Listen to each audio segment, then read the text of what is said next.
سوال نمبر 1 ہے، مکاشفہ کی کتاب کے شروع میں جو 7 خطوط لکھے گئے ان کی وجہ کیا تھی؟ ہم اس وجہ کو جانیں گے کہ کون سی ایسی وجہ تھی جس کی وجہ سے یہ خطوط لکھے گئے۔ پہلے ہم مکاشفہ پڑھتے ہیں، اس کے بعد پھر ہم آگے چلتے ہیں۔ مکاشفہ کی کتاب اور اس کا پہلا باب اور اس کی آیت نمبر 11۔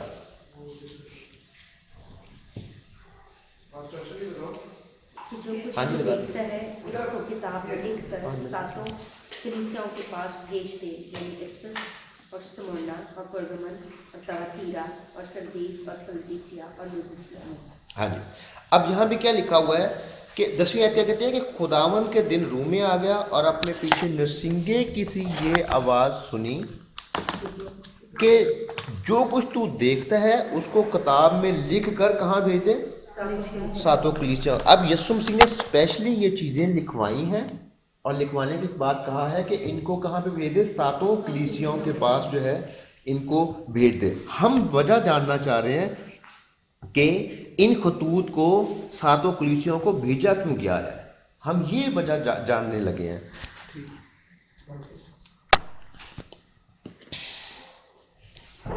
ایک حوالہ نکالیے گا۔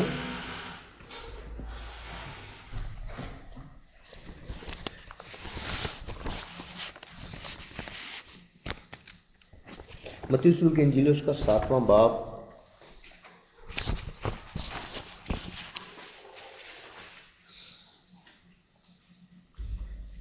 اور اس کی 21ویں آیت پڑھوں گا میں۔ جو مجھ سے اے خداوند کہتے ہیں ان میں سے ہر ایک آسمان کی بادشاہی میں داخل ہے، ہاں جی آگے۔ مگر وہی جو میرے آسمانی باپ کی مرضی پر چلتا ہے۔ بس آگے۔ اب یہ دیکھیں، یہ بہت ہی عجیب آیت ہے۔ اب آیت کیا کہہ رہی ہے؟ جو مجھے اے خداوند کہتے ہیں ان میں سے ہر ایک، آگے کیا ہے؟ آسمانی باپ کی آسمانی باپ آسمان کی بادشاہی میں داخل نہ ہوگا۔ اب ہم یہاں پہ بیٹھے ہیں 1 2 3 4 5 6 7 8 9۔ اب ہم سب کرنے والے ہیں اے خداوند، مطلب ہم خداوند کیا کہتے ہیں؟ اے خداوند کہتے ہیں، دعا کرتے ہیں، جب بھی کرتے ہیں اے خدا کہتے ہیں، اے خداوند کہتے ہیں۔ اب یہ آیت کہہ رہی ہے کہ تم میں سے ہر ایک آسمان کی بادشاہی میں داخل نہ ہوگا۔ اب ہم 9 لوگ ہیں اور ہم اے خداوند کرتے کیوں ہیں؟ پہلا تھوڑا سا آپ نے چیئر کو کر، ہم اے خداوند کیوں کرتے ہیں؟ شکر گزاری کرتے ہیں، کس کی؟ خدا کی۔ ہم جب بھی عبادت کرتے ہیں، جب بھی گیت گاتے ہیں، جب بھی ہم پرستش کرتے ہیں تو کس کو خوش کر رہے ہوتے ہیں؟ اپنے خدا کو خوش کر رہے ہوتے ہیں۔ اب ہم سب 9 کے 9 خدا کو خوش کرنے والے ہیں، ہم اس کی تعریف کرنے والے ہیں، ہم اس کے لیے پرستش کر رہے ہیں، گاتے بھی ہیں، بجاتے بھی ہیں۔ اب وہ یہ آیت کہتی ہے کہ جو مجھے اے خداوند کہتے ہیں ان میں سے ہر ایک۔ اب ہم 9 ہی کر رہے ہیں لیکن ہم میں سے ہر ایک بادشاہی میں داخل نہ ہوگا، کیوں؟ ہاں جی، جواب اسی آیت میں ہے کہ اے خداوند کرنے والے داخل نہیں ہوں گے۔ اب ان 9 میں سے جو کیا کر رہا ہے؟ آسمانی باپ کی مرضی کو پورا کر رہا ہے۔ جو آسمانی باپ کی مرضی پر چل رہا ہے وہ کیا کرے گا؟ وہ آسمان کی بادشاہی میں داخل۔ اب دیکھیں کہ جتنی مرضی میں دعائیں کرتا رہوں، پرستش کرتا رہوں، گیت گاتا رہوں، تبلے بجاتا رہوں، کی بورڈ بجاتا رہوں، میں کی بورڈ تھا، میں نے بڑے سال جو ہے چرچ میں کی بورڈ بجایا ہے، تو اب یہ سارا کچھ جو ہے خدا کے لیے کیا نا، لیکن جو میرے اعمال ہیں، جو میرے ایکٹ ہیں، یا جو کچھ میں کر رہا ہوں وہ خدا کی مرضی کے مطابق نہیں ہے، تو پھر یہ آیت کیا کہتی ہے؟ اگر میں خدا کی مرضی پر نہیں چل رہا ہوں، آسمانی باپ کی مرضی پر نہیں چل رہا ہوں، تو پھر کیا ہے؟ آسمان کی بادشاہی میں داخلہ نہ ہے۔ پھر داخل ہو سکتا ہوں یا نہیں ہو سکتا آسمان کی بادشاہی میں؟ پھر میں آسمان کی بادشاہی میں داخل نہیں ہو سکتا ہوں۔ سو آسمان کی بادشاہی میں داخل ہونے کے لیے کس کی مرضی پر چلنا ضروری ہے؟ खुदा की मर्जी पर चला। अब खुदा की मर्जी क्या है, अगला सवाल क्या है जी, सवाल नंबर 4। हाँ जी, अब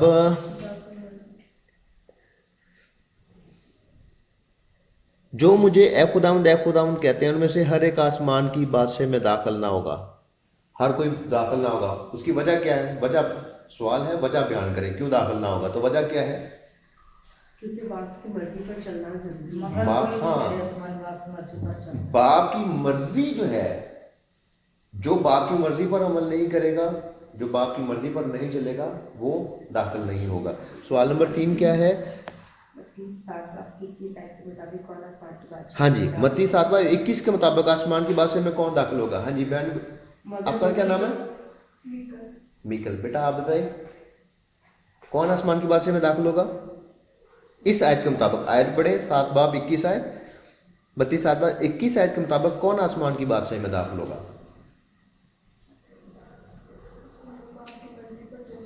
हाँ, जो आसमानी बाप की मर्जी पर चलेगा वो क्या है? आसमान की बादशाही में दाखिल होगा। सवाल नंबर 4 है, खुदा की मर्जी क्या है? खुदा की मर्जी जानना जो है वो बहुत ज़रूरी है, बहुत ज़रूरी है। क्यों ज़रूरी है?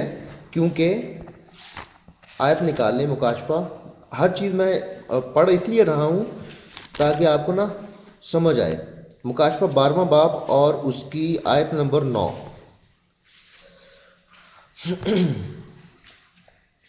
मुकाशफा 12वां बाब 9वीं आयत। और वो बड़ा अजदहा यानी वही पुराना सांप जो अबलीस और शैतान कहलाता है, क्या लिखा है? आगे क्या लिखा है? किसको गुमराह कर देता है? सारे जहान को। कौन गुमराह कर देता है? शैतान। शैतान ने सारे जहान को गुमराह किया हुआ है, सारे जहान को, सिर्फ मुझे नहीं, सिर्फ मसीहियों को नहीं, सारे जहान को उसने गुमराह किया हुआ है। अब चौथा सवाल है, खुदा की मर्जी क्या है? खुदा की मर्जी को जानना बहुत जरूरी है। अच्छा, अब आपने मुझे ये बताना है कि खुदा की मर्जी क्या है। कौन बताएगा खुदा की मर्जी क्या है? खुदा की मर्जी हम खुदा के कलाम के मुताबिक जी, हुक्मों पर अमल करें। Very good. अपनी बातों पर जो उसके कलाम में लिखा उस पर अमल करें। बेटा आपका क्या नाम है? मीरब और निकल, आप दोनों पहले हो? Very good. बेटा आप डरे हुए हैं, डरने की ज़रूरत नहीं है। देखिए कि हम यहाँ पे सीखने आए हैं, कुछ भी ऐसा जो है ना, हम आपको सिखाने की कोशिश जरूर करेंगे। सख्ती हम नहीं करते हैं, सख्ती उस वक्त में करते हैं जब आप इम्तिहान में के लिए मेहनत नहीं करेंगे, फिर सख्ती दूर करेंगे। क्योंकि आप जब तक 70% मार्क्स नहीं लेते आप क्वालिफाई नहीं कर पाएंगे, आपको सर्टिफिकेट नहीं मिलेगा। 70% मार्क्स लेंगे आपको पेपर्स में, तो फिर आपको सर्टिफिकेट इशू होगा। और आपका सर्टिफिकेट कहाँ से आना आपको पता है? मैक्सिको से। मैक्सिको हमारा जो एग्जामिनेशन सिस्टम है, हम सब कुछ एग्ज़ाम यहाँ पे होते हैं, लेकिन चेक होने के बाद वो सारे के सारा जो ये एग्जाम आपने पेपर लिखा है ना, ये स्कैन होता है, इसकी चेकिंग होती है, उसके बाद ये स्कैन होता है और ये फॉरवर्ड हो जाता है मैक्सिको। वहाँ से फिर वो अपने लिहाज से चेक करते हैं कि चेकिंग करने वाले ने कितना सही चेक किया है, और फिर वो चेक करते हैं कि इसका आंसर क्या है, इस बंदे का आंसर क्या है, इसका आंसर क्या है, क्या सारा सेम है। ये चीज़ें भी वो नोट करते हैं कि कितनी की नकल हुई है। तो वो जो है बड़ा जो है बहुत मुश्किल निज़ाम है हमारा। तो हम वहाँ पे जो है वो मजबूर हैं, मतलब हम फेवर नहीं दे सकते। हम आपको फेवर यहाँ पे खड़े होकर दे सकते हैं, पेपर से पहले दे सकते हैं कि आपको बार बार जो है उस चीज़ों को सिखाएंगे। आप सीखने की कोशिश करनी है और डरना बिल्कुल नहीं है, ना ही पेपरों से डरना है। मेहनत करेंगे तो डरने की ज़रूरत ही नहीं है।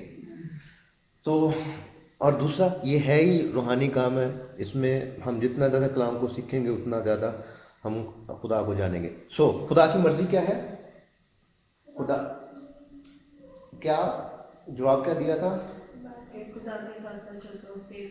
اس کے حکموں پر جو عمل کرتا ہے تو وہ خدا کی مرضی. اب اس کے حکموں کو جاننا بہت ضروری ہے، کیونکہ دنیا میں بہت کچھ ایسا ہو رہا ہے جو کہ لوگ خدا کے لیے کر رہے ہیں لیکن خدا نے اس کا حکم نہیں دیا ہوا. اب آسان کرتا ہوں کہ خدا نے جو چیز اس میں کہی ہے کرنے کو وہ ہم کرتے ہیں تو وہ ٹھیک ہے. اگر اس کے باہر کچھ بھی ہے تو وہ ہماری مرضی ہے، وہ انسان کی مرضی ہے، وہ خدا نے نہیں کہی. تو جو چیز خدا نے نہیں کہی ہم خدا کے لیے کرتے ہیں تو پھر خدا جو ہے، خدا کیا کہتا ہے؟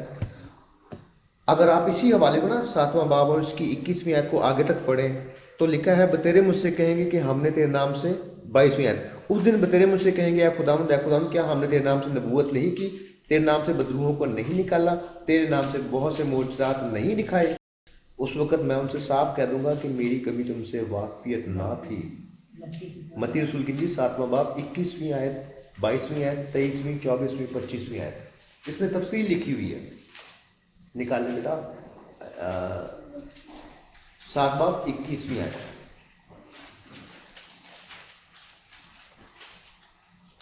نکالی سب نے؟ میں 22ویں آیت میں پڑھنے لگوں. 22ویں آیت، اس دن بتیرے مجھ سے کہیں گے اے خداوند کیا ہم نے تیرے نام سے نبوت نہیں کی اور تیرے نام سے بدروحوں کو نہیں نکالا اور تیرے نام سے بہت سے معجزات نہیں دکھائے؟ اب یہ تینوں کام کون کرتا ہے؟ کیا عام لوگ ہوتے ہیں یا خاص لوگ ہوتے ہیں؟ ہاں جی، ساری دنیا میں معجزات خدا کا پاسو ہی کرتا ہے، لیکن نظر کون آ رہا ہوتا ہے سامنے؟ کس کے وسیلے سے ہو رہے ہوتے ہیں؟ خادموں کے. اب دیکھیں اپنے ہی خادموں کو یسوع مسیح کیا کہہ رہے ہیں؟ لوگ کیا کہیں گے؟ لوگ کہیں گے میں خادم ہوں. اب میں خدا کو کہہ رہا ہوں کہ میں نے تو تیرے نام سے معجزے دکھائے ہیں، میں نے تو تیرے نام سے نبوتیں کی ہیں، میں نے تو تیرے نام سے یہ کیا ہے وہ کیا ہے. وہ کیا کہہ رہا ہے؟ اس وقت میں 23ویں آیت، اس وقت میں ان سے صاف کہہ دوں گا کہ میری کبھی تم سے واقفیت نہ تھی. اور پھر اگلا ورڈ کیا ہے؟ اے بدکارو. دیکھیں کتنی بڑی بات ہے ان کے لیے جو کہ خدا کے نام سے معجزات کر رہے ہیں. خدا ان کو کہہ رہا ہے کہ اے بدکارو، کیا ہے؟ اے بدکارو میرے پاس سے چلے جاؤ. اب آگے کیا لکھا ہے؟ پاس جو کوئی میری یہ باتیں سنتا اور ان پر عمل. پہلے بھی کیا ہے؟ آسمانی باپ کی مرضی پر چلنا، اور اب بھی کیا ہے؟ جو میری یہ باتیں سنتا اور ان پر عمل. بہت ضروری ہے خدا کی مرضی کو جاننے کے بعد. خدا کی مرضی کیا ہے؟ اس کے حکموں پر عمل کرنا. اس کے حکم کیا ہے وہ جاننا بھی بہت ضروری ہے، اور اس سے الگ کچھ بھی ہے تو وہ خدا کے اگینسٹ ہے، وہ خدا کے خلاف ہے. اب میں اس کے بارے میں نا بڑا حیران ہوتا تھا کہ آپ کو عجیب نہیں لگتا؟ اے خداوند ہم 9 لوگ ہیں، ساری زندگی ہم عبادتیں کرتے رہیں، دعا کرتے رہیں، اس کے لیے بہت کچھ کرتے رہیں، چلے دیتے رہیں، آخر میں ہم کو سننے کے مل جائے اے بدکارو میرے پاس سے چلے جاؤ. عجیب بات ہے کہ نہیں ہے؟ بڑی پریشان کن بات ہے، ہولناک بات ہے، خطرناک بات ہے. اس کی نا تفصیل تھوڑی سی میں آپ کو دیتا ہوں. کیوں؟ آپ کو کیا لگتا ہے کیوں یسوع مسیح نے یہ بات کہی ہوگی؟ جو اس کی مرضی کے موافق کام نہیں کر اپنے طور سے کرتے کوئی، حالانکہ انجیل میں لکھا ہے کہ جو میرا بھیجا ہوا ہے وہ میری عزت چاہتا ہے، اور جو خود سے وہ اپنی عزت چاہتا ہے. بہت اچھی بات کی آپ نے. ایک اور اس کو نا ذرا میں آپ کے لیے آسان کر رہا ہوں. متیس کی انجیل نکال لیں 15واں باب.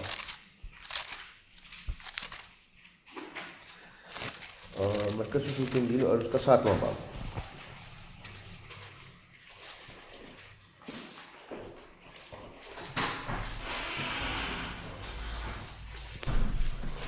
حوالہ میں پڑھوں گا، اس کے بعد آپ نے بتانا مجھے یہاں پہ کیا ہوا. 7واں باب 5ویں آیت سے لے کے میں 9ویں آیت تک پڑھوں گا. آپ نے صرف ان لفظوں پہ دھیان رکھنا ہے اور میری طرف کان رکھنے ہیں.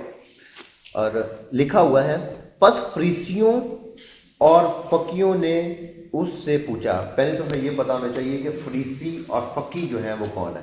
मेरा फरीसियों का पता कौन है? निकल आपको, बेटा आपको? हाँ जी बजिए आपको। कृषि वो जो अपने बड़े मतलब इलम रखते हैं। ठीक है, आप पैगाम देते हैं, ठीक है। और जो आलम थे उनको फरीसी कहा। हाँ जी, बट एग्जैक्टली मुझे नहीं पता कि बिल्कुल यही। difference क्या है। हाँ, फकी और फरीसी, Scholars थे। हाँ, ये स्कॉलर्स थे, ये आलम थे, ये आम लोग नहीं थे। आलम किस चीज़ के थे? शरीयत के आलम थे। शरीयत किसकी? खुदा की शरीयत। खुदा की शरीयत के जो आलम थे ना, ये वो लोग थे। पर फरीसियों, इसका मतलब है जो शरीयत का आलम है वो जानता है कि शरीयत में खुदा ने क्या क्या बात कही हुई है। ठीक है, अगर मैं शरीयत का आलम हूँ, मैं किसी भी चीज़ का आलम हूँ, इसका मतलब है आलम मैं तब बना जब मैंने उसको, हाँ, उसको जो मैंने प्रॉपरली सीखा, उसके बाद मैं आलम बना। तो फकी और फरीसी जो थे ये आलम थे। अब वो पूछते क्या है? बस फकी और फरीसियों ने उससे पूछा, क्या सबब है कि तेरे शागिर्द बुजुर्गों की रिवायत पर नहीं चलते? किसकी रिवायत पर? अब वो कहते हैं कि तेरे शागिर्द, अब मैं एक फरीसी हूँ, मैं यीशु से कह रहा हूँ कि क्या वजह है कि ये जो तेरे शागिर्द हैं ये बुजुर्गों की रिवायत पर क्यों अमल नहीं करते हैं, बल्कि नापाक हाथों से खाना खाते हैं। अब वो हो सकता है कि शागिर्द बगैर धोए खाना शुरू कर दिया उन्होंने। तो अब वो उन्होंने देखा तो वो कहते हैं कि तेरे शागिर्द हैं, कौन, किसकी रिवायत? खुदा की नहीं है। इस बात को याद रखिएगा, लफ्जों, बाइबल का एक एक लफ्ज बड़ी अहमियत रखता है। तो किसकी किसकी रिवायत? बुजुर्गों की रिवायत। अब यीशु मसीह क्या जवाब देते हैं? उसने उनसे कहा, यूसाया ने तुम रियाकारों के हक में क्या खूब नबूवत की, जैसा कि लिखा है। क्या लिखा है? ये लोग होंठों से तो मेरी ताजीम करते हैं, मगर इनके दिल मुझसे क्या है, और ये बेफायदा मेरी परस्तिश करते हैं। आगे ये लाइन जो है वो बहुत अहम है। हाँ जी, मेरा आगे क्या लिखा हुआ है? मेरा बाइबल नहीं है। बाइबल नेक्स्ट टाइम जब भी आपने आना है बाइबल लेके आनी है, क्योंकि चीज़ें मुश्किल होंगी। जब तक आप बाइबल पे नज़र नहीं रखेंगे आपको मुश्किल होगी समझने में। हाँ जी, अच्छा, ये बेफायदा मेरी परस्तिश करते हैं। और आगे क्या लिखा है बेटा? आपका क्या नाम है? साइमा। अच्छा, तो क्या लिखा है आगे? नहीं, ये बेफायदा मेरी परस्तिश करते हैं। अगली लाइन क्या है? इंसानी अहकाम की तालीम देते हैं। कौन तालीम कौन दे रहा है? फकी और फरीसी। और फकी और फरीसी कौन है? शरा के आलम है, शरीयत के आलम है। और वो तालीम कौन सी दे रहे हैं? इंसानी अहकाम की। अब देखें कि मैं एक पादरी होते हुए मैं अपनी जो है जो मेरे अवाम है, जो मेरे कलीसिया है, मैं उनको जो कहूँगा ना, उन्होंने ये समझना है कि ये जो बंदा, ये जो खुदा का खादिम जो कुछ कह रहा है ना, खुदा ने इसको कहा है और ये हमको कह रहा है, लिहाजा हमें इस पर अमल करना ज़रूरी है। अब वो बात जो मैंने अपने पास से कह दी वो भी उनके लिए वही बन गई। अब यही कुछ यहाँ पे हो रहा था। अब फकी और फरीसी, उनको लोग आलम समझते हैं उनको, क्योंकि वो आलम है भी, लेकिन वो तालीम कौन सी दे रहे हैं? अब लोगों को नहीं पता था, लोगों को नहीं पता था, लेकिन यीशु मसीह तो खुद खुदा थे ना, उनको तो पता था कि ये यहाँ पे क्या हो रहा है। अब उन्होंने फकीर फरीसियों को कहा कि तुम बेफायदा मेरी परस्तिश करते हो। क्यों? क्योंकि तुम इंसानी अहकाम की तालीम देते हो। आगे क्या लिखा हुआ है? तुम खुदा के हुक्म को तर्क करके आदमियों की रिवायत। अब ये लाइन जो है ना बड़ी खास है। तुम आदमियों की क्या, तुम खुदा के हुक्म को क्या करते हो? तर्क करने का क्या मतलब होता है? छोड़ना। कि तुम खुदा का जो हुक्म है उसको छोड़ देते हो, उसे पीछे कर देते हो, उसे रद्द कर देते हो, उसे तर्क कर देते हो, और किस चीज को मानते हो? इंसानी जो हुक्म है उसको प्रेफर करते हो, और जो खुदा ने हुक्म दिया हुआ है उसको पीछे छोड़ देते हो। तुम खुदा के हुक्म को रद्द करके आदमियों की रवायत को कायम रखते हो। और आगे क्या लिखा है? और उसने उनसे कहा, तुम अपनी रवायत को मानने के लिए खुदा के हुक्म को बिल्कुल रद्द कर देते हो। اب اس یہ لائن یہ بتا رہی ہے کہ تم اپنی روایت کے اتنے پکے ہو کہ خدا کا حکم توڑنا بھی پڑے، رد کرنا بھی پڑے تو تم وہ کر دیتے ہو، لیکن جو تم نے اپنی روایت رکھی ہوئی ہے جو بزرگوں سے چلی آ رہی ہے تم اس کو مانتے ہو۔ سو اس وجہ سے یسوع مسیح نے کہا تھا کہ جو مجھے اے خداوند کہتے ہیں وہ آسمان کی بادشاہی میں داخل نہیں ہوں گے، صرف وہ داخل ہوں گے جو کس کی مرضی پر چلتے ہیں؟ آسمانی باپ کی مرضی پر چلتے ہیں۔ لہٰذا بہت ضروری ہے کہ ہم جو کچھ بھی خدا کے لیے کریں بڑا سوچ سمجھ کے کریں کہ کیا خدا نے ہم کو اس کا حکم دیا بھی ہے کہ بس ہم ایک بھیڑ کے پیچھے چلتے جا رہے ہیں کہ جو بھیڑ کر رہی ہے ہم بھی کیے جائیں۔ یہ بہت امپورٹنٹ ہے۔ اب سوال ہے کہ خطوط لکھے کیوں گے؟ پہلا سوال ہے، ابھی اس کا حل نہیں ہوا ہے۔ مکاشفہ کی کتاب کے شروع میں جو 7 خطوط لکھے گئے ان کی وجہ کیا تھی؟ ہم یہ آنسر دیکھنے کی کوشش کر رہے ہیں۔ چلے جی، آپ کو یہاں تک تو سمجھ آ گئی کہ یسوع مسیح کے دور میں ایسی تعلیم موجود تھی جو کہ خدا کے حکموں کو توڑ رہی تھی۔ کیا ایسا ہے یا نہیں ہے؟ اس آیت کے مطابق آپ نے بتانا، جو حوالہ میں نے ابھی بولا اس کے مطابق یسوع مسیح کے زمانہ میں فقیہ اور فریسی جو کہ شریعت کے عالم تھے، جو کہ لوگوں کو شریعت سکھاتے تھے، وہ ایسی تعلیم دے رہے تھے لوگوں کو جس کا خدا کے ساتھ کوئی تعلق نہیں تھا، بلکہ وہ خدا کے حکموں کو کیا کر رہی تھی؟ رد کر رہی تھی، خدا کے حکموں کو توڑ رہی تھی۔ مکاشفہ آپ کو پتہ ہے یسوع مسیح کے کتنے سال بعد لکھا گیا؟ مکاشفہ لکھا کس نے ہے؟ یوحنا عرب کون تھا؟ یسوع مسیح کا کون سا والا شاگرد تھا؟ جس سے یسوع مسیح محبت کرتا تھا، اور یہ شاگردوں میں سے سب سے چھوٹا تھا۔ یہ وہ شاگرد تھا جس کو یسوع مسیح نے صلیب پہ کہا تھا کہ دیکھ تیری ماں یہ ہے، اور اپنی ماں کو کہا دیکھ تیرا بیٹا یہ ہے۔ یہ وہ یوحنا ہے، یوحنا عرب، اور یہ آخری بچہ تھا جب اس نے یہ لکھا ہے۔ اور یہ کہاں پہ تھا؟ جب یہ پطمس کے جزیرے میں یہ کیا کر رہا تھا؟ سیر کر رہا ہوگا۔ ملیشیا میں نا بڑے جزیرے ہیں سیر کرنے کے لیے۔ پطمس کا ایک جزیرہ تھا۔ جزیرہ کسے کہتے ہیں؟ میرے پتہ نہیں جزیرہ کیا ہوتا ہے؟ کیا ہوتا ہے؟ کیا ہوتا ہے؟ ٹھیک ہے، اسے آئی لینڈ کہا جاتا ہے۔ آئی لینڈ کیا ہوتا ہے میکائل؟ میکل جی بیٹا، کیا آپ کو پتا ہے؟ بھائی جی جہاں پر زیادہ پانی ہوتا ہے کہ جدھر سے انسان ادھر سے آتا ہے ادھر سے جزیرہ جو ہوتا ہے کہ ہاں جی آپ بتائیں۔ زمین کا ایک ایسا ٹکڑا جس کی چاروں طرف پانی ہوتا ہے۔ ہاں، کہ ایک چھوٹا سا ٹکڑا، زیادہ بڑا نہیں ہوتا وہ، تو اس کے چاروں طرف پانی ہی پانی ہو۔ تو اگر آپ یہ ملیشیا کی طرف چل جائیں، فلپائن کی طرف چل جائیں، تو آپ کو وہاں پہ یہ جو ملک ہے نا یہ جزیروں میں ہی ہے ہی جزیرے ہیں یہ، تو بہت سارے جزیرے مل کے تو پھر یہ ایک ملک بنتا ہے۔ تو لاہور جتنا ایک جزیرہ ہوگا، اس سے چھوٹے بھی جزیرے ہوتے ہیں، اس سے بڑے بھی جزیرے ہوتے ہیں، لیکن ان کے چاروں طرف پانی ہی پانی ہوتا ہے۔ سو یہ ایک جزیرہ تھا پطمس کا، اور یہ خشکی سے بہت دور تھا، یہ خشکی سے بہت ہی دور تھا، اور اس کے جو ارد گرد پانی تھا اس کو کالا پانی کہا جاتا ہے۔ اور جن کو مشکل سزا دینی ہوتی تھی، یا جن کو جو بہت بڑے جو مجرم ہوتے تھے، جو رومی تھے، پطمس کے جزیرے میں ان مجرموں کو چھوڑ آتے تھے۔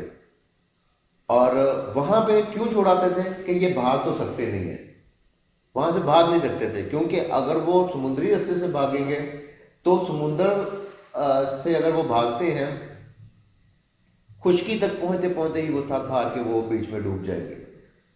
سو کوئی بھی کوشش نہیں کرتا تھا، اور پھر یہ ہے کہ وہ پانی بھی جو ہے سمندر کا پانی تو ویسے ہی نہیں پیا جا سکتا، کتنی دیر تک وہ بیچ میں سفر کریں گے۔ سو وہ وہاں پہ قید میں تھا، پطمس کے جزیرے میں قید میں تھا، اور خدا نے کہا، مکاشفہ کی کتاب اور اس کا پہلا باب نکالتے ہیں، 9ویں آیت سے میں پڑھتا ہوں۔ میں یوحنا جو تمہارا بھائی اور یسوع کی مصیبت اور بادشاہی اور صبر میں تمہارا شریک ہوں، خداوند کے کلام اور یسوع کی نسبت گواہی دینے کے باعث اس ٹاپو میں تھا جو پطمس کہلاتا ہے۔ वो खुदावंद यीशु मसीह की गवाही देने के बाद उसे पकड़ा गया और वहाँ पर डाला गया। खुदावंद के दिन रूम में आ गया और अपने पीछे नरसिंगे की सी ये अब बड़ी आवाज़ सुनी कि जो कुछ तू देखता है उसको किताब में लिख कर 7 कलीसियाओं के पास भेज दे, यानी इफिसस और स्मुरना और परगमुन और थुआतीरा और सरदीस और फिलदेल्फिया और लौदीकिया में, ये 7 कलीसियाएँ हैं। उनको फिर खत जो हैं वो लिखे गए और उस यीशु मसीह ने उसको बाकायदा कहा कि जो कोई तू देख रहा है उसको तू लिख ले और इनके पास भेज देना। सवाल ये है कि क्यों भेजा गया, उस पर हम गौर करेंगे। उससे पहले बहुत सारी चीज़ें हैं जिनको हम जो है वो सीखेंगे। तो मैंने बात की थी कि यीशु मसीह के आसमान पे जाने के कितनी देर बाद मुकाशफा लिखा गया। इसके लिए ना 3 तारीखें हैं। या तो कहा जाता है 30 साल बाद लिखा गया, या 60 साल बाद लिखा गया, या 90 साल बाद लिखा गया। एग्जैक्ट इसके बारे में कुछ नहीं कहा जा सकता क्योंकि एग्जैक्ट किसी को भी नहीं पता, लेकिन कम से कम 30 साल के बाद लिखा गया। उस वक्त सारे के सारे जो शागिर्द हैं वो शहीद कर दिए जा चुके थे, सिर्फ अकेला यही बचा हुआ था जब उसने ये लिखा है। तो पहला सवाल जो है ना, इसको समझने के लिए हम और पे बहुत सारी चीज़ों को पहले सीखेंगे। हाँ जी, सवाल नंबर 5 अपनी असाइनमेंट, इंसानी रवायात का आगाज़ कहाँ से हुआ? हाँ जी, आपको क्या लगता है कहाँ से हुआ? मेरा सोचना ये है कि खुदा ने अपने काम तो बनी इसराइल को दिए, लेकिन जब वो दूसरी कौमों के साथ मिलते गए तो फिर उन्होंने उनकी रवायात को, उनकी चीज़ों को अपने साथ शामिल कर लिया। अब हाँ बिल्कुल ठीक है। बनी इसराइल को खुदा यीशु मसीह ने खुदा ने अहकाम दिए, शरीयत दी, लेकिन गैर कौमों के पास पहले से ही चीज़ें मौजूद थी। इसका मतलब यह है कि जो अहकाम तो इसराइल को दिए गए, उससे पहले भी तो कुछ ना कुछ हो रहा था ना। जो लोग, जो इसका मतलब है कि उससे पहले से ही इंसानी रवायात मौजूद थी। अब खुदा तब से इसकी रवायात होगी। हाँ जी बिल्कुल ऐसा ही है, ठीक है। तो बुत परस्ती। अब अगला सवाल है, बुत परस्ती की इब्तिदा कहाँ से हुई? छठा सवाल है ये। आपको क्या लगता है कब से हुई? जब मूसा लेकर गया। आपको पता है मूसा पैदाइश के कितने साल बाद था? जब इब्राहिम को खुदा कहता है कि अपना मुल्क छोड़ के तो केनान की तरफ चल, तो उस वक्त भी तो बुत परस्ती हो रही थी, तो तब तो मूसा नहीं था। हाँ, अब इससे भी पीछे चले जाए, इससे पीछे है, अब इससे पीछे है तो क्या हुआ था?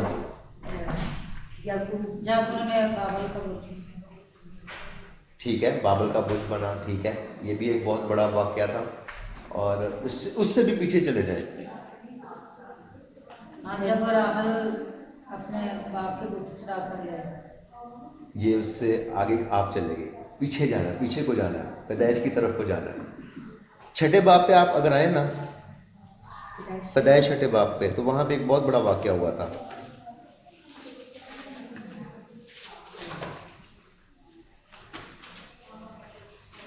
हाँ जी, छठे बाब में किसके बारे में तफसील बयान की गई है?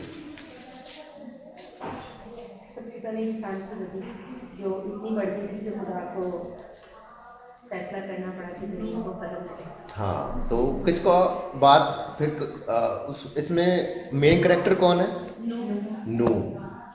उस वक़्त इतनी बदी बढ़ चुकी थी, यानी कि लोगों ने अपनी तालीमें इतनी ज़्यादा बढ़ाई हुई थी कि खुदा जो है उसको आना पड़ा।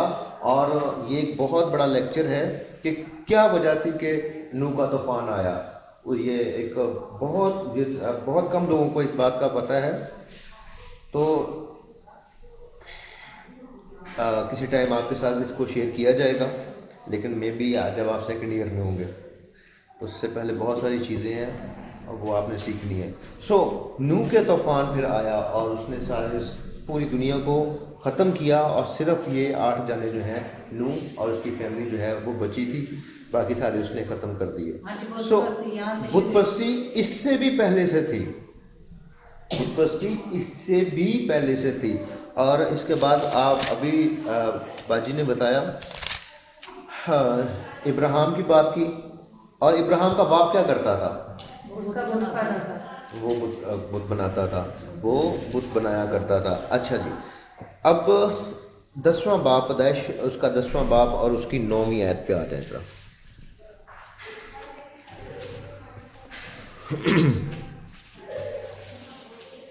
چھٹے باب کی کتنی آیت ہے؟ پیدائش 10واں باب.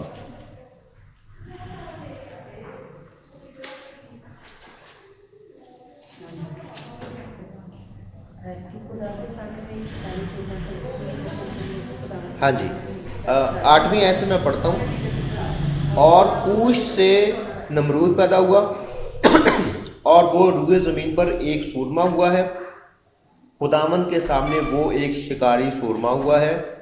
اس لیے یہ مسل چلی کہ خداوند کے سامنے نمرود سا شکاری سورما، اور اس کی بادشاہی کی ابتدا ملک سنار میں بابل اور ارگ اور اکاد اور کلنا سے ہوئی. ہاں جی، اب آپ مجھے یہ بتائیں کہ نمرود نے کون سا بڑا کام کیا تھا؟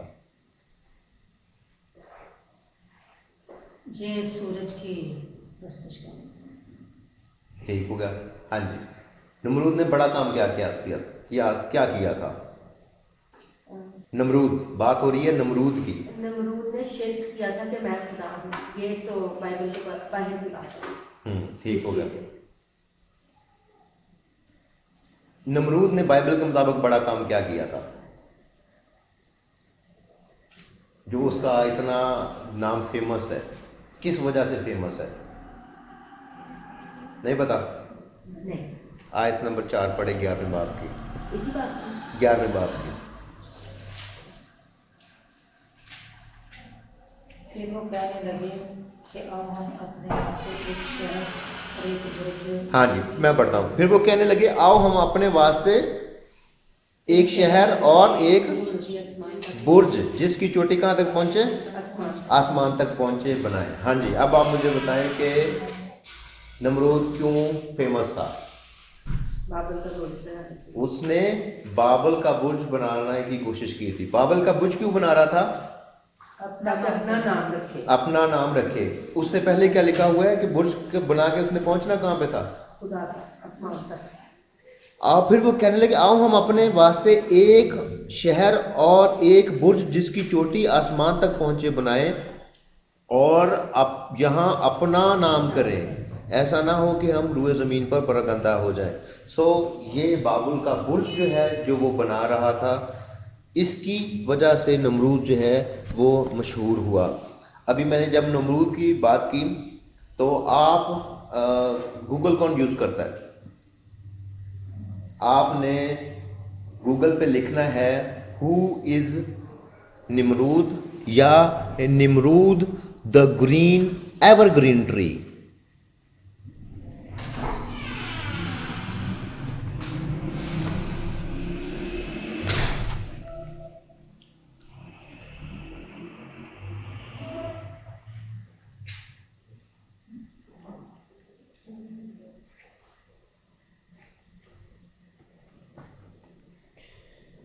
نمرود ایور گرین.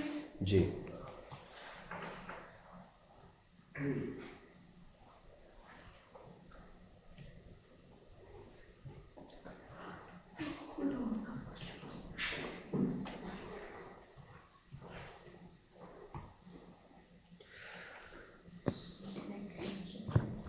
جس کا کنیکٹ کیا تھا وہ موبائل لے کے نکل گیا. اچھا جی، آپ نے یہ چیز نوٹ کر لینی ہے، اپنے پاس لکھ لیں نمرود دا ایور گرین ٹری. اس کو آپ جو ہے گوگل کیجئے گا. اس کے بعد آپ نے ایک اور چیز لکھنی ہے ہو از تموز TAMUZ.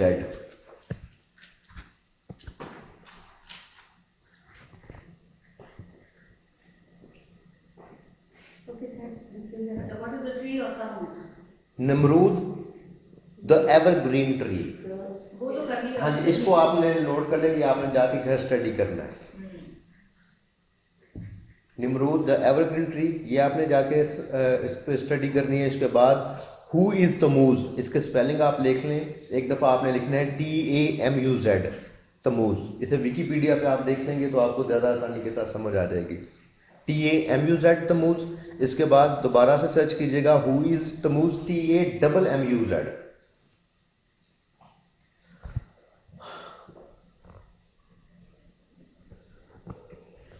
یہ آپ سرچ کریں گے تو آپ کو تموز اور آپ کو نمرود کے بارے میں بہت ساری تفصیل ملے گی.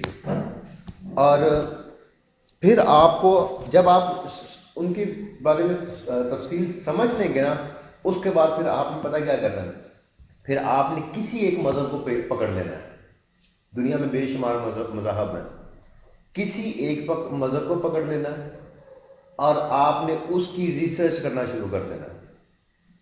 آپ نے جب آپ اس کی ریسرچ کریں گے نا تو آپ کرتے کرتے کرتے کرتے آپ کو یوں لگے گا کہ یہ اس مذہب میں تو وہ بات ہے جو نمرود نے سکھائی ہے, جو نمرود کی تعلیم ہے, یہ کچھ وہی کچھ تو اس میں ہے.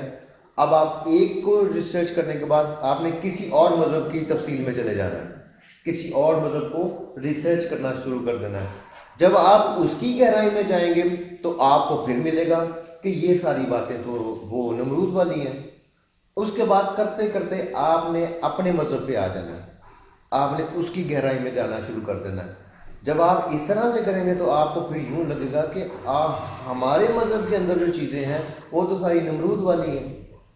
تو اگر وہ ساری باتیں نمرود والی ہوں تو پھر تو یسوع مسیح کا کہنا بنتا ہے نا کہ میں تمہیں نہیں, تم تو نمرود کو مانتے آئے ہو, تم تو ان تعلیمات کو مانتے آئے ہو جن کا خدا کے ساتھ کوئی تعلق نہیں ہے. اچھا, اب میں نے اب آپ کو کہا نمرود دا ایور گرین ٹری, اس کے بارے میں جب آپ نمرود کے بارے میں جانیں گے نا تو اس کے بارے میں ایک کہاوت ہے, اس کے بارے میں ایک کہانی, 3 کہانیاں بنی ہوئی ہیں. 3 کہانیوں میں سے ایک کہانی میں آپ کو بتانے لگا ہوں. نمرود مرا, اس کی بیوی نے اس کے مرنے کے بعد کہا کہ یہ تو خدا تھا لیکن یہ مر نہیں سکتا, یہ مر گیا ہے, لیکن اب ایک درخت کی صورت میں یہ دوبارہ سے پیدا ہو چکا ہے. کس کی صورت میں؟ درخت کی صورت میں دوبارہ سے پیدا ہو چکا ہے. اور یہ وہ والا درخت ہے جو ایور گرین ہے. ایور گرین کا مطلب کیا ہوتا ہے؟ جو کبھی مرجھائے گا نہیں, جو کبھی ختم نہیں ہوگا, جو ہمیشہ ہی ہرا رہے گا. ہمیشہ ہرے رہنے کا مطلب کیا ہے؟ ہمیشہ زندہ رہے گا. وہ اگر درخت جو ہے ہرا نہ رہے تو اس کا مطلب ہے وہ ختم ہو جاتا ہے, اور جو ہمیشہ ہی ہرا رہے اس نے اس کا مطلب ہے کہ وہ کبھی نہیں مرے گا. سو اس کے بارے میں, نمرود کے بارے میں کہا گیا, اس کی بیوی نے کہا کہ یہ کبھی نہ ختم ہونے والا درخت ہے, یہ ہمیشہ سبز رہنے والا درخت ہے. اچھا جی, انڈیا کی فلمیں بچپن میں یا کبھی بھی کسی نے دیکھی ہو؟ دیکھی ہے. درخت کو وہ کیا کرتے ہیں؟ کیسے پوچھتے ہیں؟ دودھ بھی پلاتے ہیں اور دھاگے باندھتے ہیں. اگر آپ نا نمرود کے بارے میں جب جانیں گے نا تو وہاں پہ آپ کو لکھا ملے گا کہ وہ ایک ایور گرین درخت ہے, اور کرتے کرتے آپ کو ایک جگہ پہ ایسی بات ملے گی کہ لوگ اس درخت کے نیچے آ کے اپنے تحفے رکھتے تھے. اب اس کا مطلب یہ ہے کہ ہندو جو کچھ کر رہے ہیں وہ کس کی تعلیم ہے؟ نمرود کی تعلیم ہے. اب اسی طرح سے جو چیز میں نے آپ کو بتائی ہے, آپ نے 2-3 مذہب لے لینے ہیں, ان کی آپ نے ریسرچ کرنی ہے, اس کی گہرائی میں جانا ہے. سب سے پہلے آپ نے نمرود کو, اس کی ہسٹری دیکھنی ہے کہ نمرود کی تعلیم کیا تھی. اس کے بعد پھر آپ نے مذہب کو دیکھنا ہے کہ ان کی تعلیم کیا ہے. اس کے بعد پھر اپنے آپ پہ آ جانا ہے کہ ہم کیا کر رہے ہیں, اپنے آپ کو کمپیریزن کرنا ہے. پھر آپ نے متی 7:21 آیت پہ آ جانا ہے, جو مجھے اے خداوند کہتے ہیں, مجھ سے ہر ایک آسمان کی بات سے میں داخل نہ ہوگا مگر وہی جو کیا کرتا ہے, میرے آسمانی باپ کی مرضی پر چلتا ہے. سو اب سوال یہ ہے کہ وہی پہلا والا کہ مکاشفہ کی کتاب کے شروع میں جو 7 خطوط لکھے گئے ان کی کیا وجہ تھی. اب ہم ایک خط پڑھیں گے, اس کی تفصیل میں جائیں گے, باقی خط آپ نے خود سے ان کے بارے میں سوچنا ہے, اور آپ نے جو ہے सूरज को पूजने वाले कौन है? सूरज मैं आपको बता देता हूं, जब आप तमूज के बारे में रिसर्च करेंगे तो आपको पता चलेगा। हवाला आप नोट कर लें सवाल नंबर 8 के लिए। हिजकियेल 8 बाब उसकी 14 से 16 आयत। हिजकियेल 8 बाब उसकी 14 से 16 आयत। ये तमूज कौन है? ये नमरूद का बेटा है जिसका नाम तमूज है। नमरूद की बीवी का नाम किस किस को पता है? जी जी, थोड़ी सी आवाज आई थी। नमरूद की बीवी का, हाँ, उसको क्या? अस्तारात। अस्तारात, उसके बहुत सारे नाम है। अगर आप हिजकियेल 8 बाब उसकी 14 से 16 आयत। ये पूरा हवाला पीछे से पढ़ लेंगे तो आपको आसानी से समझ आ जाएगी। अच्छा, इसके ना उसको एस्टर भी कहा जाता है, उसको ईस्टर भी कहा जाता है, उसको इसके मुख्तलिफ नाम है, उनके प्रोनाउंसिएशन में थोड़ी थोड़ी फर्क है। इसको अस्तारात की देवी, इसको डियाना भी कहा जाता है, अश्तार भी कहा जाता है इसको, और इसको अर्थमस की देवी भी कहा जाता है। इसके नाम तब्दील होते आए हैं और इसको आसमान की मलका भी कहा जाता है। अगर आप ना गूगल पे आप लिखें मलका को क्या कहते हैं? Queen of haven. Queen of haven आप लिखेंगे ना, तो जब आप लिखेंगे ना क्वीन ऑफ हेवन, सिर्फ क्वीन ऑफ हेवन लिखें आप गूगल के ऊपर, तो आपको 2-3 लिंक मिलेंगे जिसमें क्वीन ऑफ हेवन जो है उसके बारे में खुदा यीशु मसीह की मां मरियम के बारे में लिखा होगा। लेकिन जब 4-5 के लिंक पे आएंगे ना तो वहां पे भी क्वीन ऑफ हेवन लिखा होगा, लेकिन ब्रैकेट में एक वर्ड लिखा हुआ है उसका मतलब है कदीम। जो पहले वक्त में क्वीन ऑफ हेवन आसमान की मलका थी वो कौन थी? तो वो नमरूद की बीवी तमूज की माँ, नमरूद की बीवी और तमूज की जो वालदा थी वो माँ थी। अब आपको एक चीज समझाने लगा हूं, नमरूद, उसकी बीवी और तीसरा, कितने बंदे हो गए? इनका मतलब तसलीस। आपको जो तसलीस आज मिलती है ना, ये यहां से चली है, और वो करते करते करते करते करते करते टेक्निकल तरीके से शैतान, जिसके बारे में हमने कहा अभी पढ़ा, तो वो क्या करता है? जो सारे जहान को क्या करता है? अब उसने बाप, बेटा, रूह कुद्दस ये 3 खड़े कर दिए। बात तो वही है जो पीछे से चलती आ रही है। खुदा कितने हैं? कितने खुदा हैं? एक।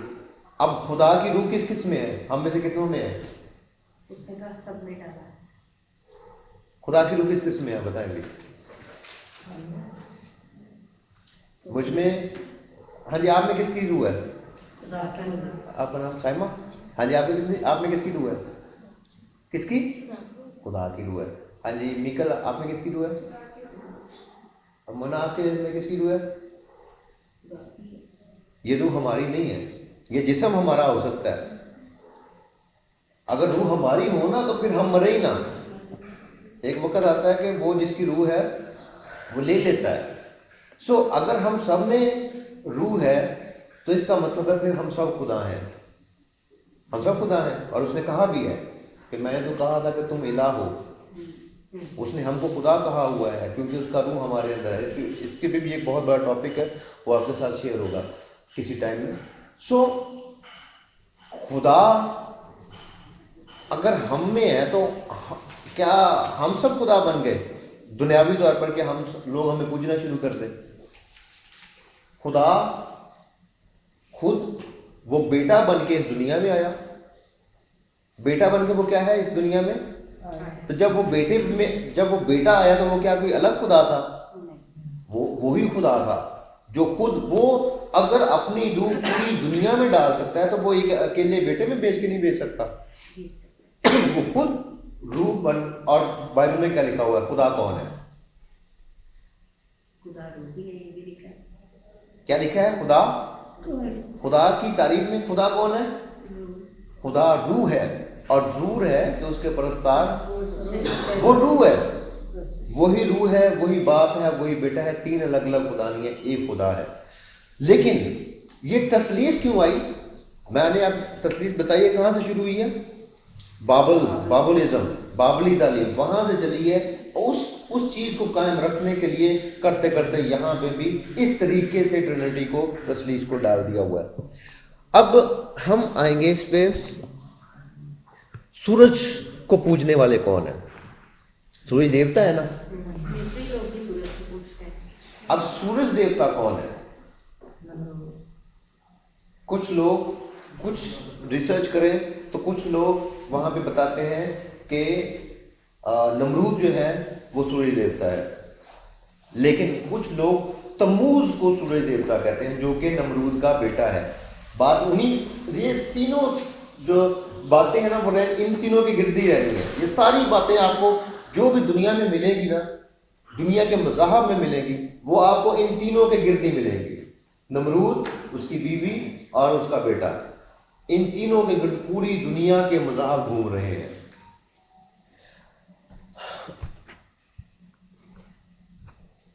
अस्तारात की देवी कौन थी? इसके लिए हवाला आप नोट कर लें, यिर्मयाह 7 बाब 16 से 18 आयत, यिर्मयाह 44 बाब 16 से 25 आयत।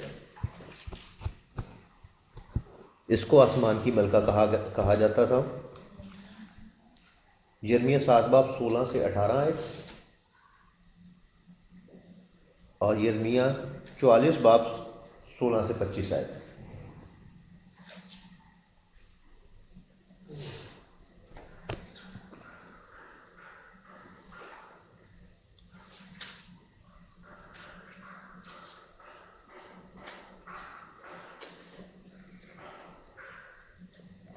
हाँ जी, अब आते हैं ज़रा मुकाशफा और उसका दूसरा बाब और उसकी दूसरी आयत। मुकाशफा दूसरा बाब, ये सब हवाला ये निकाल लें, हम इसको एक को डिस्कस करेंगे, बाकी के बारे में आपने जो है ना जाकर सोचना है और आपने इसके बारे में जो है लिखना भी है। हम वजह ये जान रहे हैं कि खतूत स्पेशली यीशु मसीह ने क्यों यूहन्ना को कहा कि तू लिख और कलीसियाओं को भेज दे। वजह क्या है, क्यों, किस वजह से ये खतूत लिखवाए गए हैं? इफिसस के कलीसिया के फरिश्ता को ये लिख, मेल्टा आपने बता दिया इनको फरिश्ता, यहाँ पे वर्ड ठीक हो गया। अच्छा, मुकाशफा उसका दूसरा बाब, मुकाशफा उसका दूसरा बाब, पहली ऐसे मैं पढ़ने लगा हूँ। इफिसस के कलीसिया के फरिश्ता को ये लिख जो अपने दाहिने हाथ में 7 सितारे लिए हुए है और सोने के 7 चिरागदानों में फिरता है, वो ये फरमाता है कि मैं तेरे काम और तेरी मुशक्कत और तेरा सब्र तो जानता हूँ। ये किसके बारे में कहा जा रहा है? नहीं, जो अपने इफिसस, अब लाइन देखें, इफिसस की कलीसिया के आगे क्या लिखा हुआ है? फरिश्ता को ये लेटर लिखा सबको क्या है? अब आप सारी कलीसियां हैं, लेटर इधर ही भेजा गया है, लेकिन लेटर को एक डिलीवर करने वाला है। आप तक खुदा का कलाम आपके जजेस में कौन पहुंच जाता है?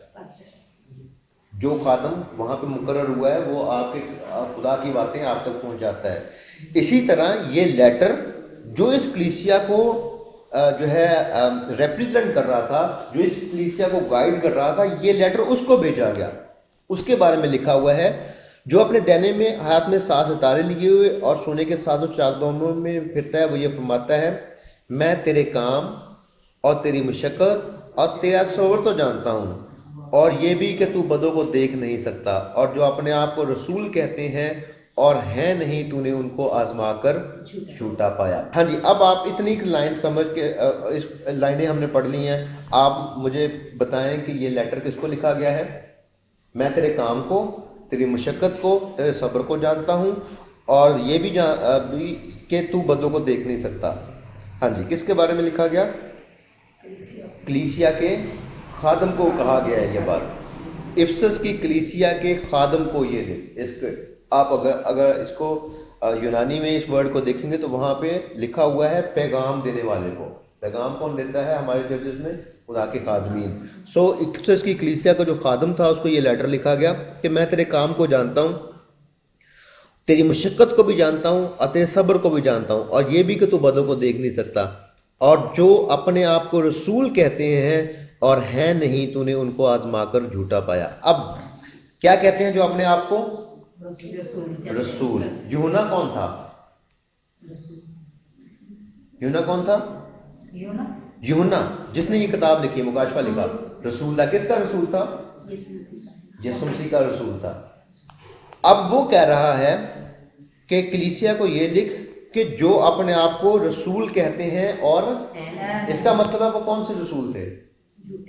झूठे रसूल थे। और कहाँ पे मौजूद हैं?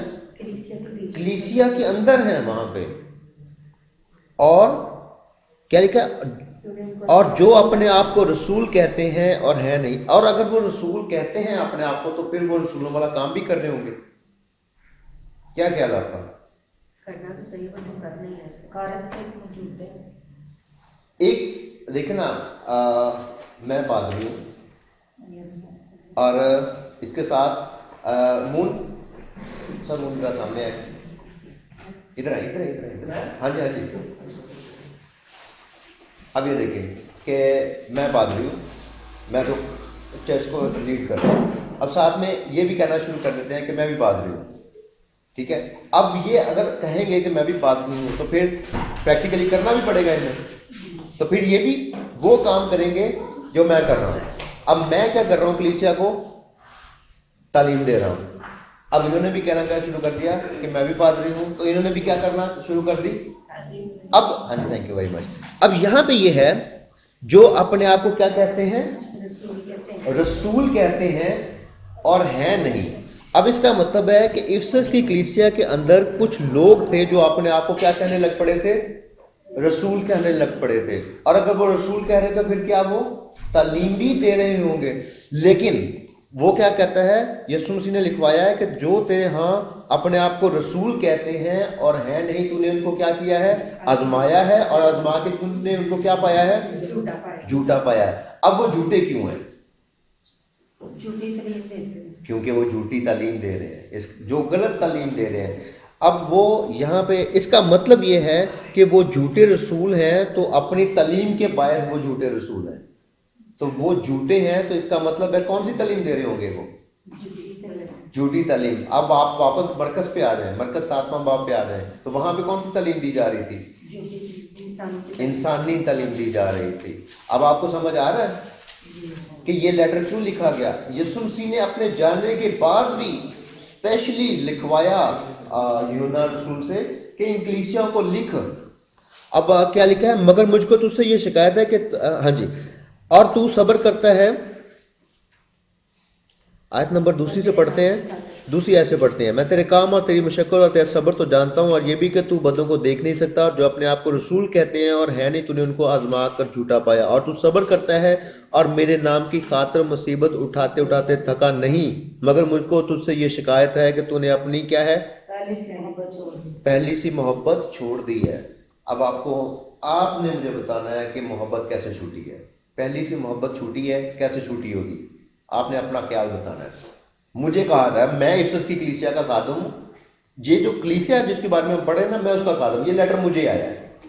अब यीशु मसीह ने यूहन्ना रसूल के जरिए वो लेटर मुझे भेजा है, और मुझे यीशु मसीह ये कह रहे हैं कि तूने अपनी पहली सी मोहब्बत जो है वो छोड़ दी है। अब आपने मुझे ये बताना है कि मैंने अगर मोहब्बत छोड़ी है तो कैसे छोड़ी होगी? जब आप दुनिया की फिक्रों में खो गए और फिक्रों ने दबा लिया, और जिस तौर से मरकज 7 बाब वाले हवाले को याद रखना है आपने। मरकज 7 बाब और उसकी जो हमने आयात पढ़ी थी उसको जहन में रखना है। एक हवाला मैं आपको बताता हूँ। जब आपने बाप की मर्जी को पूरा नहीं किया तो उसकी मोहब्बत को छोड़ दिया। हाँ जी, क्या आप क्या कह रहे हैं? यहाँ पे लिखा था कि बाप की मर्जी पर चलना, बाप की मर्जी पर चलना, बाप के अहकाम को पे अमल करना। अमल करना छोड़ देते हैं, या उस चीज के अंदर हमारे साथ और चीजें शामिल हो जाती हैं, तब हम खुदा से दूर चले जाते हैं। तब वो मोहब्बत जो है वो कम पड़ जाती है। जब हम खुदा के हुक्म से हट के कुछ ही और चीज के पीछे चलना शुरू हो जाते हैं, तो फिर हमने क्या किया? खुदा के हुक्म छोड़े तो मोहब्बत छूट गई। यीशु मसीह का एक बात ना हम पढ़ लेते हैं, यूहन्ना रसूल की इंजील का 14वां बाब। सब निकाले ये हवाला, 14वां बाब, यूहन्ना रसूल की इंजील 14वां बाब।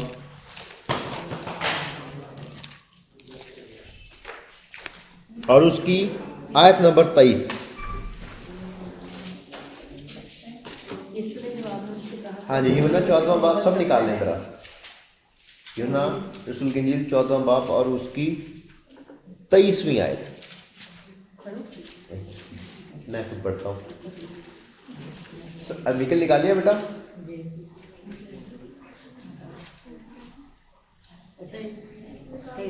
हाँ जी, अब मैं पढ़ने लगा हूँ। यहाँ पे क्या लिखा है आपने समझना है। यीशु ने जवाब में उससे कहा कि अगर कोई मुझसे मोहब्बत रखे तो वो मेरे कलाम पर क्या है, जो मुझसे, अगर किसी को मुझसे मोहब्बत है तो वो क्या करेगा, अमल करेगा। एक सिंपल सी बात है। तो यीशु ने कहा कि अगर किसी को मुझसे मोहब्बत है ना तो वो मेरे कलाम पर अमल करेगा। अब वापस आ जाते हैं इफिसी कलीसिया पे। खादम को क्या कहा जा रहा है, मुझे तुझसे ये शिकायत है कि तूने अपनी पहली सी मोहब्बत छोड़ दी है। इसका मतलब ये है कि वो गिर चुका हुआ है, उसने मोहब्बत छोड़ दी हुई है। अब उसने मोहब्बत कैसे छोड़ी, अहकाम छोड़ दिए।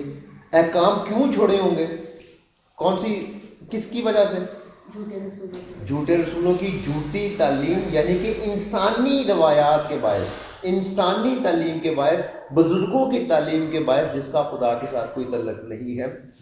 तो उसकी वजह से उसको कहीं ना कहीं, अगर आप हिस्ट्री में जाए ना और इस वक्त की हिस्ट्री को देखें तो आपको पता चलेगा कि उस वक्त के जो रसूल थे ना, जो बहुत सारे रसूल बनना शुरू हो गए थे, उसकी वजह पॉलिटिक्स थी, सियासत थी। गद्दी का जो है वो, जिस तरह आज कुर्सी के लिए लड़ाइयाँ हो रही हैं ना, उस वक्त भी कुर्सी के लिए या गद्दी को संभालने के लिए जो है वो लड़ाइयाँ हो रही थी। और लोग अपने आप को रसूल करना शुरू हो गए थे, क्योंकि बहुत सारे लोग जो हैं वो क्रिश्चियन हो रहे थे। सो यहाँ पे पशु ख्याल करके कहाँ से गिरा है, और तोबा करके पहले की तरह काम करो, और अगर तू तोबा ना करेगा तो मैं तेरे पास आकर तेरे चिरागदान को उसकी जगह से हटा दूंगा। अलबत्ता तुझमें ये बात तो है कि तू नकुलियों के कामों से नफरत रखता है, जिनसे मैं भी नफरत रखता हूँ। जिनके कान वो सुने कि रूह कलीसियाओं से क्या फरमाता है। सो क्यों ये लेटर, पहला लेटर क्यों लिखवाया गया, क्योंकि खादम जो था उसने पहली से मोहब्बत छोड़ दी थी, और वो ऐसे हुक्मों पर अमल करना शुरू कर चुका था जिनका खुदा के साथ कोई तल्लुक नहीं था। पहला ये। अब बाकी 6 कलीसियाओं पे आपने रिसर्च करनी है, उसके बारे में सोचना है, और हवाले जो मैंने पढ़े हैं इनको सामने रखना है। खास तौर पर मत्ती 7 बाब 21 आयत, इसको सामने रखना है।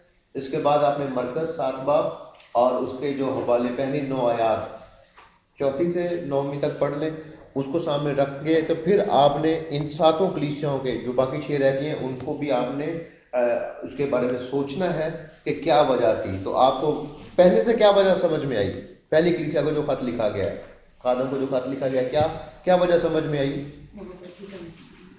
मोहब्बत की कमी किस वजह से हुई, कैसे हुई, इंसानी तालीम की वजह से। सवाल नंबर पहले का हल आपको नजर आ रहा है। मुकाशवा की किताब के शुरू में जो 7 खतूत लिखे गए उनकी क्या वजह थी, इंसानी रवायात को ख़त्म करना जो था। खुदा यीशु मसीह ने दोबारा से ये बात लिखवाई ताकि लोग जो हैं अपने अंदर जो इंसानी रवायात जो कि झूठी तालीम है उनको छोड़ के जो कुछ खुदा का हुक्म है उस पर चलें। ठीक हो गया। अभी सवाल नंबर 12, कौन कौन सी बातें जो मसीही